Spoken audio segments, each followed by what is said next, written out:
Don Carlos, hoy, siempre hemos sabido de que el océano a veces divide culturas o cosas por el estilo, ¿no? En su investigación, ¿cuál es la idea principal o central en lo que usted se basa?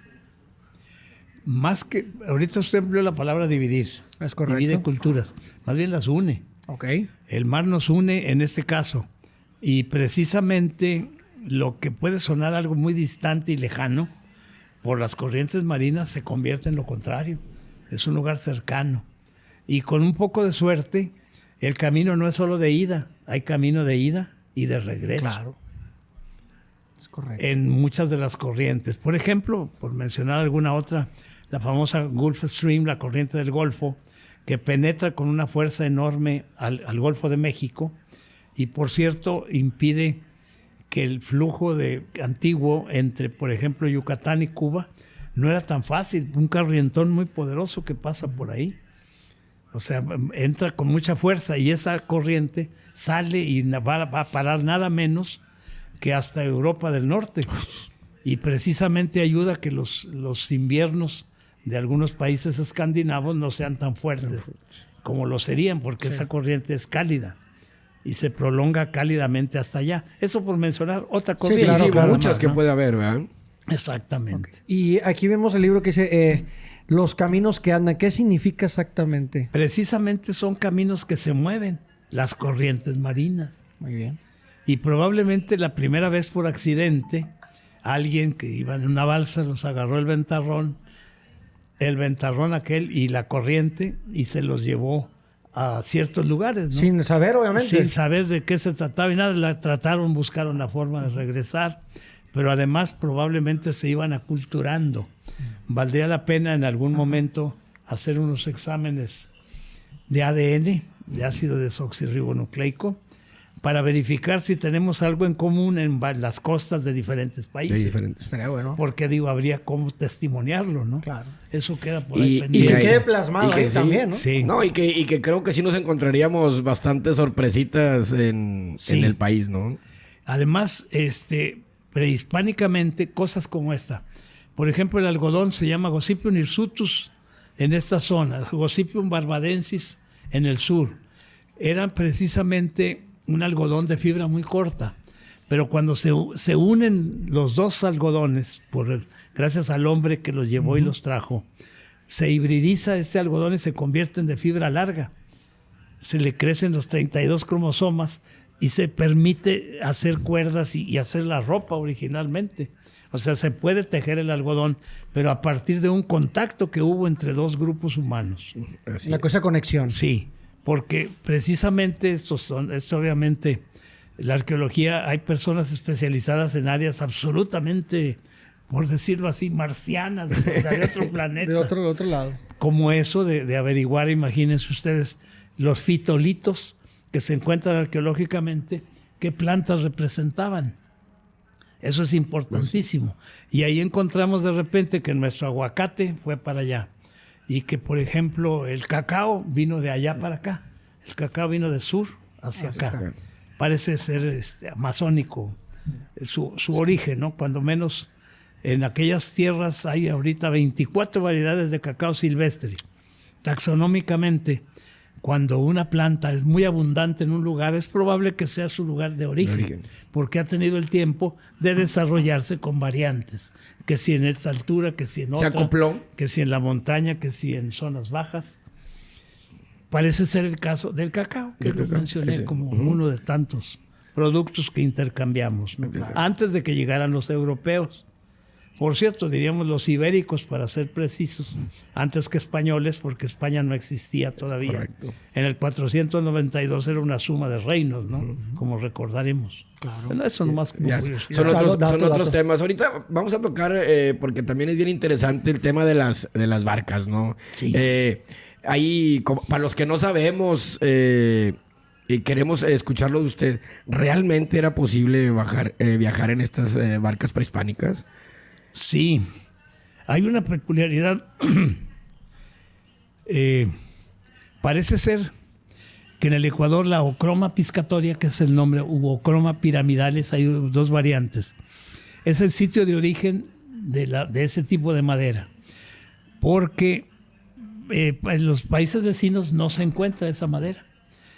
Y esto nomás vale a reflexionar un poco sobre lo que es la madera de balsa, que se convierte cuando empieza la Segunda Guerra Mundial en material prácticamente bélico de primera instancia, en material estratégico. Nadie se acuerda, pero los chalecos de salvavidas de creen que eran los originales, de trozos de madera de balsa envueltos en tela. Había trozos de madera de balsa, eso eran.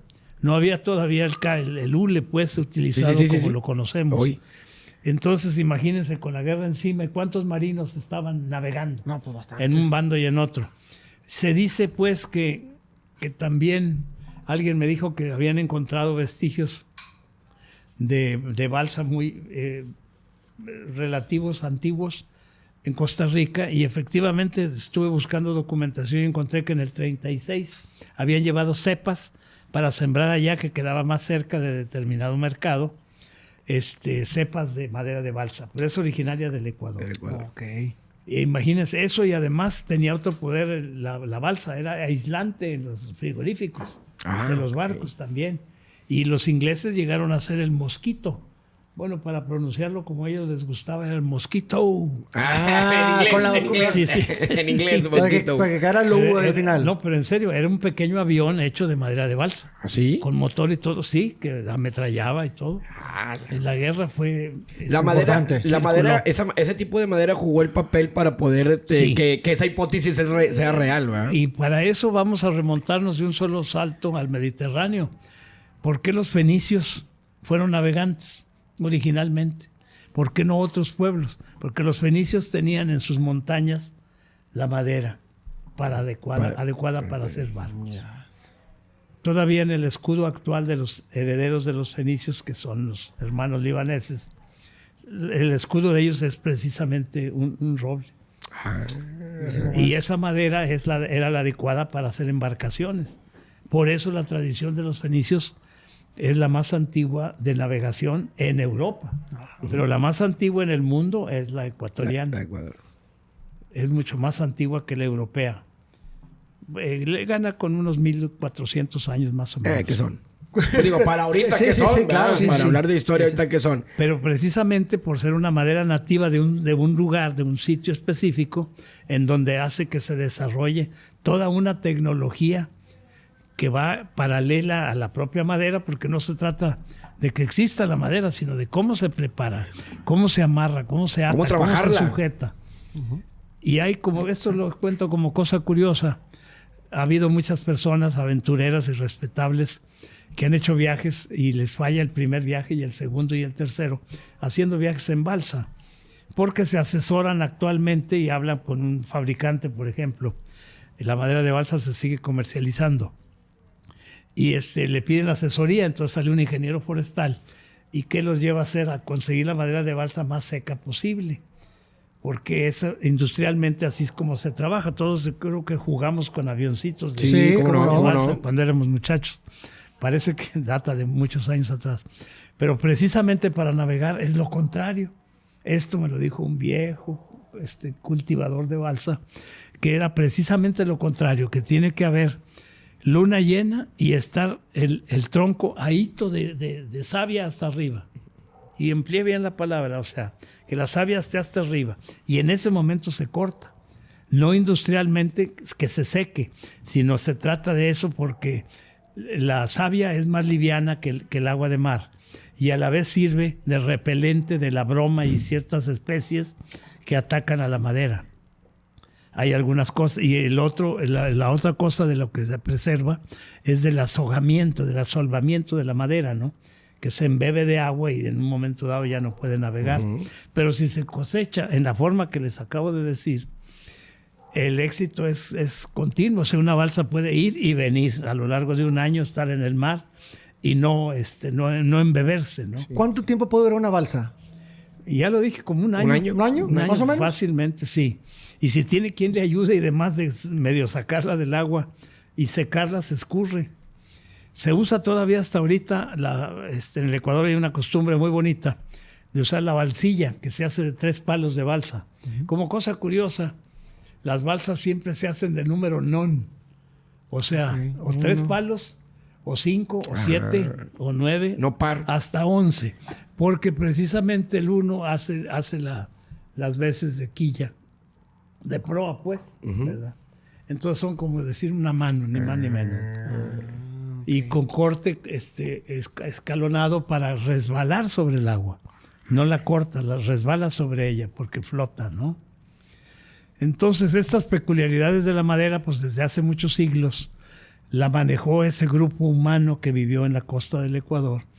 Y gracias a eso, pues hubo los contactos de los que puse como ejemplo un par de testimonios. sí. Hay más, ¿verdad? Sí, no, como- De testimonios de aquella comunicación. Al rato vemos el lienzo de Jucutacato. Sí, como ahorita lo cosa vemos. curiosa. Ahorita usted habló de la corriente de Humboldt. ¿Cree que haya sido esa corriente el papel más importante que jugó en esa época para esa comercialización o transición Sí. de las barcas? Originalmente la corriente de Humboldt se llamó Corriente del Perú. Y precisamente cuando vino don Alexander von Humboldt acá, que también estuvo en México, y aquí a nosotros nos dejó un plan y una especie de calendario de los vendavales de la mar aquí en México. Hizo unos trabajos extraordinarios. Humboldt fue un genio que viajó por todos lados. Hay otra peculiaridad de la corriente de Humboldt que milagrosamente, pese a que el Ecuador es una zona tórrida, como su nombre lo indica, el Ecuador, el sol siempre en el cenit, pero curiosamente el agua tiene casi la misma temperatura enfrente de Guayaquil que enfrente de Santiago de Chile. ¿Y cómo entendemos esto? A lo largo de los años fuimos descubriendo que había una especie de... que la corriente no era una cosa que se movía así, sino viene en esta forma. Espiral. Desde el sur, en espiral. Y precisamente arrastra los fosfatos y nitratos del fondo, del agua fría que pesa más, que está abajo, y la eleva. El upwelling le llaman en inglés a esa especie como brotante, pues, del frío. Y el agua fría que conserva el oxígeno es la que conserva los alimentos, el fitoplancton, que da origen al zooplancton. Y el inicio de la cadena alimenticia es con agua bien fría. La corriente de Humboldt es una sopa de pescado que va por ahí. Maravillosa, por Eso cierto. es increíble. ¿No? Entonces, esto de que venga en esa forma, hace que las temperaturas se parezcan mucho. Y en el Ecuador, para bucear, aunque no lo crean, usamos neopreno de 5 milímetros. Traje de neopreno completo, ¿no? Para estar bien protegido. Abajo está helado. Heladísimo. Abajo. Me imagino. Por cierto, Ahorita nos acá platica. la superficie No, está- me imagino. Ahorita nos